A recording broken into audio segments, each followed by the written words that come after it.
Hello everyone, আশা করি সবাই ভালো আছেন। আমি আজকে যারা বেটিং করেন তাদের জন্য একটা স্পেশাল টিপ নিয়ে আসছি। টিপসটা হলো এবিটেস বেটিং। এবিটেস বেটিং বলতে গেলে দুইটা টিমে খেলা হচ্ছে, বাট আপনি দুইটা টিমে ব্যাট করতে পারতেছেন, কিন্তু তারপরও আপনার নির্দিষ্ট পরিমাণ একটা প্রফিট থাকতেছে। বাট রেজাল্ট যেটাই হোক না কেন, যেই টিমই উইন হোক না কেন, আপনার নির্দিষ্ট কিন্তু একটা প্রফিট আসতেছে। যেমন আপনি ভিডিওতে দেখতে পারতেছেন,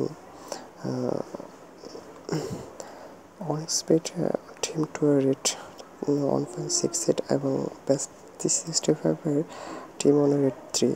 এবং এই ভিডিওসগুলো দেখা যায় যে একটা নির্দিষ্ট প্রফিট আসতেছে। যেমন ভিডিওতে দেখেন যে আমি এখানে এভিডেন্স ক্যালকুলেটরের মাধ্যমে দেখাচ্ছি যে কীভাবে প্রফিটটা আসে। যেমন দেখি, টিম ওয়ান রেট 3 এবং আপনি যদি $100 করেন,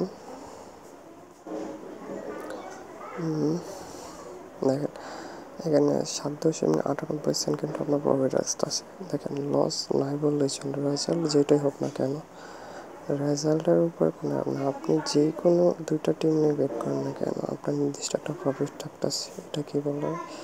এভিডেন্স বেটিং। যারা বেটিং করে আমি রিকমেন্ড করবো ভাই এভাবে অন্যভাবে বেটিং না করে এভিডেন্স বেটিং করেন, জীবনও লস খাবেন না, লস নাই বললেই চলে। Thank you.